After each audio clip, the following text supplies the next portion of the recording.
আমাকে ঢাকা ১৬ আসনের এমপি আলহাজ ইলিয়াসউদ্দিন মোল্লা বললেন, ভাই জিয়া পরিবার সম্পর্কে কিছু কথা বলল। তা আমি বললাম যে ভাই, আমি তো মিথ্যা কথা বলতে পারবো না, তাদের উপর বিনা কারণে দোষ চাপাতে পারবো না, তারা যে অন্যায় কাজগুলো করেনি সেইগুলো তো তাদের উপর চাপাতে পারবো না। যেমন তো উনি বললো, উনি জিয়া পরিবার কোন অন্যায়গুলো কাজ করে নাই। আমরা যে আজকে দ্বিতীয় প্রজন্ম তারেক রহমান, সেও তো যে অন্যায় বা ভুলগুলো করেনি, তার উপর দোষ চাপাবো কেন? উনি বললো, যেমন মনে করেন নাইকো ছাড়া গ্যাস ফিল্ড যখন ধ্বংস করে দিয়ে চলে গেল বহুজাতিক কোম্পানি কানাডা, তখন তো তার বিরুদ্ধে তারা কোনো মামলা করে নাই রাষ্ট্রের স্বার্থে। সেটা তো হাসিনা সরকারই করেছিল 1/11 পরে। সেই মামলা করার কারণে এই যে 512 কোটি টাকা পাইছে, কিন্তু সম্পর্ক তো আমেরিকা হাসিনাকে উৎখাত করে দিছে। তো এই ভুল তো তারা করে নাই। তারপরে বললো, আর কি করে নাই? আমি বললাম যে এই যে লিবারেটেড এক্সপ্রেস, এটা তো করে নাই। এত টাকা খরচ করে এই ভুল তো জিয়া পরিবার করে নাই। বললো, আর কি করে নাই? আমি বললাম যে এই যে মেট্রো রেল করে নাই, পদ্মা সেতু করে নাই, কর্ণফুলী টাওয়ার করে নাই, এগুলো তো তারা করে নাই। তারপরে শাহজালাল আন্তর্জাতিক বিমানবন্দরে যে দ্বিতীয় টার্মিনাল তো তারা করে নাই এত টাকা খরচ করে দরিদ্র রাষ্ট্রে। এবং সেই টার্মিনালে যে বসাইছে রাডার, সেই রাডারের মাধ্যমে যে টাকা আয় করতেছে এখন, এই ভুলটা তো তারা করে নাই। কেন ভাই আমি তাদের উপর এই দোষ চাপাবো? বলে, এটা তো সত্যি কথা। তাহলে সত্যি কথা, এটা তো করেছে হাসিনা সরকার। এতগুলো টাকা খরচ করার কোনো দরকার ছিল? এই যে মনে করেন খুলনা যশোর বেনাপোল থেকে শুরু করে যে রেল কানেকশন ঢাকার সাথে করেছে, এটা তো তারা করে না। এই যে এত টাকা খরচ করে এই উন্নয়নের কী দরকার ছিল? পদ্মা সেতু করেছে, পাশে আবার নিরাপত্তাজনিত কারণে কেন ক্যান্টনমেন্ট করতে হবে? ভারত বা যে কেউ হামলা চালাবে ডাইরেক্ট 8 ঘন্টার মধ্যে ঢাকায় চলে আসবে, সেইটি প্রতিরোধ করার জন্য আবার ওই জায়গার দুই পাশে সামরিক স্থাপনা তৈরি করার দরকার ছিল কি? ক্যান্টনমেন্ট করার কি দরকার ছিল? হ্যাঁ, কারণ এটি তো বলে কয়ে করা যায় না, তাই না? এটা আত্মসমর্পণ করে দিতে হবে। যে কোনো রাষ্ট্র হামলা চালাবে তাদের কাছে আত্মসমর্পণ করে দিতে হবে। তা তুমি এই যে খরচ বাড়াইলে, তা বললো ভাই খরচ কীভাবে বাড়ালো? আমরা তো আর পদ্মা সেতুর খরচ বাড়াইনি, পাশে নিরাপত্তাজনিত কারণে শেখ হাসিনা এটা করেছে। আমরা ভাই এটা করতে বলেছে কিনা? তোমার এটা করতে বলেছে কিনা নিরাপত্তাজনিত কারণে? তা সামরিক বাহিনীর সংখ্যা বাড়াতে হবে না? আমরা বাড়াতে হবে। তা কী হয়েছে? বাড়াতে হলে ওই যে বাড়াতে হলে মনে করো পাকিস্তানে যে বাড়াও। বলে, এরা কেমন কথা বলেন? আমরা যে তোমরা যে এই যে বার্মার সাথে মামলা করে সমুদ্র বিজয় করলে, ভাই এই কাজটা তো জিয়া পরিবার করে না। এত টাকা খরচ করার দরকার ছিল আইসিটি আন্তর্জাতিক সেই মামলা আদালতে যায়, তারপরে আবার ভারতের সাথে মামলা করে সমুদ্র সীমা বিজয় করার। তাহলে 71-এর পরে তো এই আমাদের নির্দিষ্ট সীমা রেখাটা ছিল না। তা সেই কাজটা করে অন্যায় করেছে না?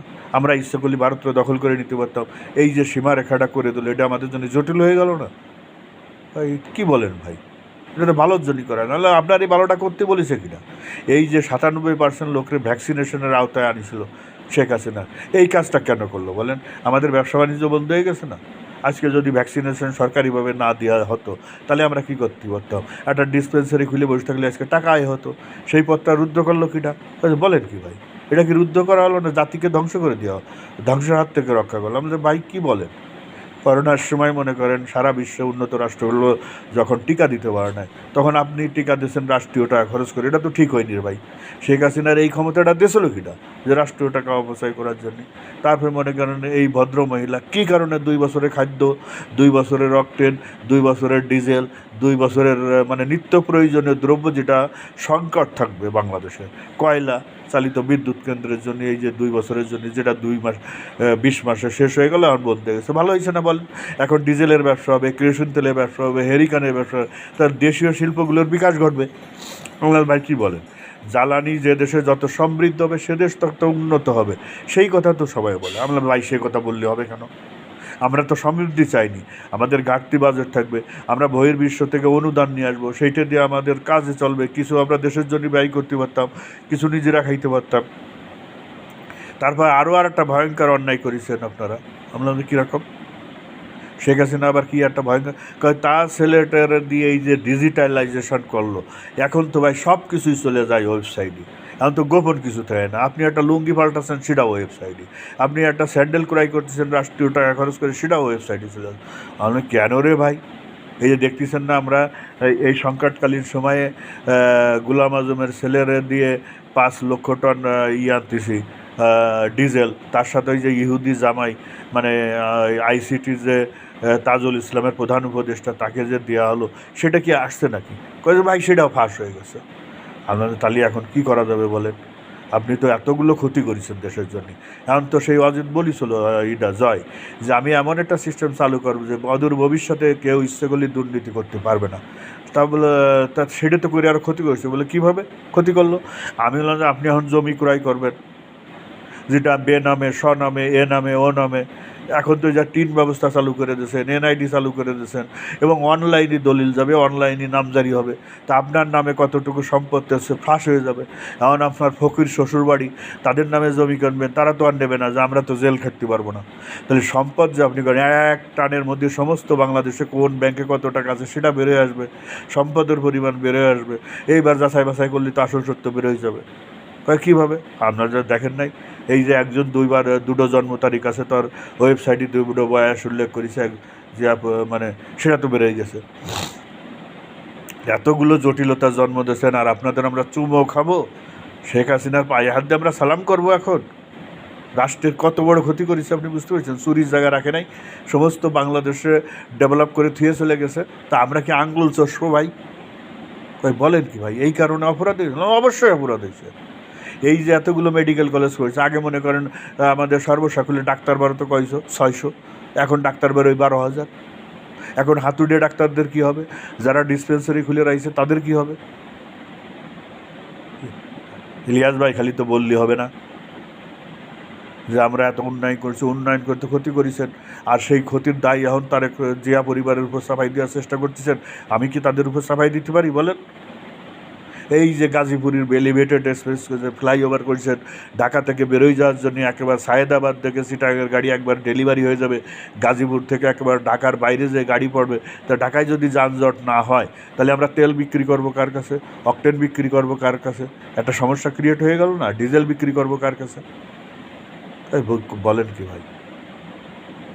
তো এই যে শিল্প কারখানা এখন বন্ধ হয়েছে, তাহলে ভিক্ষুকের সংখ্যা বেড়ে গেল, দরিদ্র সীমার নিচে চলে গেলো। আমরা বাইরের কাছে যে সাহায্য জাতি করবো, আমরা তো সাহায্য চাওয়ার জাতি, দেখেন না? আমাদের পূর্বপুরুষ পাকিস্তানিরা সেই যে সাহায্য চাইয়ে যাচ্ছে, আজও সেই তাদের সাহায্য চাইয়েই তারা ভিক্ষা করেই পেট চালাচ্ছে। সারা বিশ্বের সবচেয়ে ভিক্ষুকের সংখ্যা পাকিস্তানের বেশি। তারা তো ডলার কামায় বিদেশে ভিক্ষা করে করে, রিয়াল কামায়, কিন্তু আমরা তো এটা করতে পারতেছি না। দেখেন না কত বিনা কষ্টের ব্যবসা, বিশ্বের সর্বশ্রেষ্ঠ সম্মানজনক ব্যবসা, সেটা তো শেখ হাসিনার জন্য বন্ধ হয়ে গেছে। আপনি বলেন কি ভাই? হ্যাঁ, এই যে 3টে আন্তর্জাতিক মানের বিমানবন্দর করেছে, উন্নয়ন করেছে, শাহ আমানত বিমানবন্দর, ওই যে মনে করেন সিলেটের উন্নয়ন করেছে আন্তর্জাতিক মানের, সেখানে আন্তর্জাতিক বিমান ল্যান্ডিং করে। ঢাকাতে 2টো টার্মিনাল করেছে, যাত্রীরা দূরত্ব বেড়ে, আমরা যে লাগেজ টাগেজ কেটে চুরি টুরি করতো আমাদের দেশের মানুষরা, সেটা তো বন্ধ হয়ে গেলো আলটিমেটলি। হ্যাঁ, তোমরা করলে কৃষ্ণ করলে লীলা, আর আমরা করলে বিলা। এখন তো সেই অবস্থায় চলে আসলাম। এত উন্নয়ন ভাই তোমার কে করতে পেরেছে? এই যে 8 লেন চট্টগ্রাম পর্যন্ত কেন করেছো? তাহলে ব্যবসা বন্ধ হয়ে গেল না কেন? বলে আগে মনে করেন 10 লিটার ডিজেল লাগতো, এখন লাগে 4 লিটার। ফুয়েল কস্ট কমে গেল না? তাতে কী হলো? পরিবহন খরচ কমে যাচ্ছে, তাহলে ক্ষতি হচ্ছে না রাষ্ট্রের? আমরা হাই ক্ষুদা, কাজে আমরা আর এসে কী আরবো? এই জন্যই 30 বছর নবায়নযোগ্য 45 বছরের জন্যই চট্টগ্রাম পোর্ট দিয়ে দিছে। এটা ইউনূস আমাদের সাথেই করেছে। তো এইটা তো হাসিনার জীবনে এটা করতে দিত না, তো বলেন? আমরা যে আন্তর্জাতিক মানের হয়ে গেলাম এখন। যেমন সিঙ্গাপুরের প্রধান ইনকাম কী ছিল, থাইল্যান্ডের প্রধান ইনকাম গা মালিশ করা, শরীর মালিশ করা, দেহ ব্যবসা করা। এয়ারপোর্টে নামলেই ওই জায়গা বলে আইসে করে। আমাদের দেশটা ওদের সেই জায়গায় আমরা নিয়ে দিছি না? তাহলে আমাদের আয় বেড়ে গেল না সবাই? নতুন প্রজন্মের জন্য একটু ইংরেজি জানলেই তো এগুলো ব্যবসা বাণিজ্য করতে পারে। আমাদের ভাই তাহলে তো ঠিকই, তো হাসিনা তো রাষ্ট্রের ক্ষতি করে গেছে। ফুয়েল কস্ট কমাই দিয়েছে, পরিবহন খরচ কমাই দিয়েছে, জীবনযাত্রার মান উন্নয়ন করেছে, সারা দেশে বিদ্যুতের ব্যবস্থা করেছে। তো অন্যায় কাজ অবশ্যই। কেন শিল্পায়ন? আমরা বহির্বিশ্বে যে চাকরি করব, সেই জায়গাটাতে দেশের মধ্যে আমরা চাকরি করবো, এটা হতে পারে না। গ্লোবালাইজেশনের যুগে এসে দেশের ভিতরে দেশের উন্নয়ন এটা হবে না, আমাদের দেশে না, আমেরিকার উন্নয়ন মানে আমাদের উন্নয়ন। এই যে আমেরিকার সাথে 135টা ক্লজের চুক্তি করেছে, এর ফলে আমাদের কত উন্নতি হয়েছে না। আজকে আমরা আমেরিকার পণ্য ব্যবহার করতে পারবো, আমার পিন থেকে সুজ থেকে মনে করেন খাবার সবই আমেরিকাতে আসবে, তো বলতে পারবো যে আমরা আমেরিকার উন্নত মানের খাবার খাচ্ছি। তাই ভাই এই জায়গায় তো একটু সমস্যা হয়ে গেছে। কী সমস্যা হয়েছে? যে কোনো পণ্যই তো টেস্ট করার জন্য, টেস্ট করার প্রয়োজন কী? তারা খাইয়ে যেটা ফেলে দেবে, মুইটে যেটা ফেলে দেবে, পায়খানা করে যেটা ফেলে দেবে, তার মধ্যে দেবে ওই স্বর্ণ ডলার, সেগুলোই তো বাঙালিরা খাইয়ে খেয়ে স্বাস্থ্যবান হয়ে যাবে। তাই তাহলে তো আসলে তো শেখ হাসিনার এ সমস্ত অপরাধ অবশ্যই অপরাধ। দেশটাকে উন্নত দিকে নিয়ে যাওয়া, মানবতার জীবন থেকে উন্নত জীবনের শিক্ষা ব্যবস্থাকে আধুনিকায়ন করা। কারণ আমরা যখন লেখাপড়া করেছি তখন মাস্টার ডিগ্রি নেওয়ার পরে বিদেশে যে আগে গ্র্যাজুয়েশন করা লাগতো, এখন শুনি যে না, এ জায়গার গ্রেডিং সিস্টেম করার কারণে আমেরিকা, ইউরোপ, কানাডা যেখানেই যাচ্ছে সেই গ্রেডিংয়ের কারণে তারা সেখানে যে ভর্তি হতে পারে। তাহলে এটা অন্যায় না? কারণ আগে মনে করেন স্টুডেন্ট বিষয় নিয়ে গেলে শুধু মাস্টার্স করে চলে আসতে, এখন করে আসতে, আর তখন গ্র্যাজুয়েশন করার করে অতিরিক্ত 3 বছর থাকার সুযোগ ছিল, সেটা বন্ধ হয়ে গেছে। হায় হায় হায়, এটা তো আমি ভাইবে দেখিনি। যাই হোক, এই ভুলের দায়িত্ব শেখ হাসিনাকে নিতে হবে। কিন্তু ভাই আর একটা সমস্যা হয়ে গেছে, যারা এই ভুলগুলো করে নাই তাদের বিরুদ্ধে আবার জনগণ কেন ফুসলে উঠছে। আর এটা তো উস্কানির কারণে ফুসলে উঠতেছে। কারণ বাংলাদেশের মানুষ তো ভাত চায় না, পেটে ক্ষুধা থাকলে তারা ভিক্ষা করতে পারবে, আল্লাহরে ডাকবে বেশি, সে আল্লাহর কাছ থেকে সরে আসতেছে না। আপনার যত অভাব থাকবে তত নাই আপনি ঈশ্বরে ডাকবেন, আল্লাহরে ডাকবেন, আল্লাহর কাছে সাহায্য চাবেন। যেমন এই যে উন্নত খাদ্য সম্পূর্ণ হয়ে গেছিলো, কেউ তো বাড়ি বাড়ি যে কয় না, মা গো দুটো ভিক্ষা দেন, অন্ধরে যে করবেন দান, সে রোজ হাসরে পাওয়েন সব, সেইগুলো এখন কেউ বলে না। 1 টাকা দিলে 70 টাকা পাওয়া যাবে, এটা কেউ বলে না। তো এটা একটা সমস্যা না? ও, সেটাও তো একটা সমস্যা। তো আমি সারা বাংলাদেশ ঘুরে দেখলাম কোথাও কাজ করার জায়গা নেই, তাহলে আমি কি করব এখন? এই জন্য আমি বলেছি কোনো মেগা প্রজেক্ট আর হবে না। না বলে তো আমার উপায় নাই, কারণ মেগা প্রজেক্টের জায়গা তো রাখবেন আপনি, সেই জায়গাটা কোথায়? সেই জায়গাটা যে আমি কাজ করবো সেই জায়গাটা রেখে যাননি, এটাও তো একটা অন্যায়। এমনকি আমার রাস্তা খুঁড়ে খুঁড়ে আবার করবো, তাও তো সমস্যা। যার হাতে মোবাইল আছে সেই তো ছবি তুলে ছেড়ে দেয়, গোপনীয়তার কোনো কিছু নাই। হাই খুদা, হাই খুদা, এখন আমি কী করবো? অতএব ভাই, আমি পারবো না জিয়া পরিবারের বিরুদ্ধে এই যে 15 বছর 7 মাসে বাংলাদেশে যা যা করে থেকে গেছে, এর দায় আমি চালাতে পারবো না।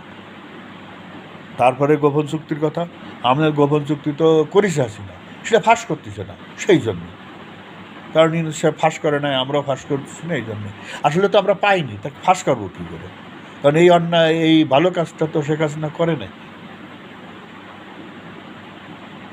শেখ হাসিনার সব ভালো কাজ স্বীকার করলে তো আমরা থাকতেও পারবো না, রাষ্ট্র চালাবো কৃষির বিনিময়।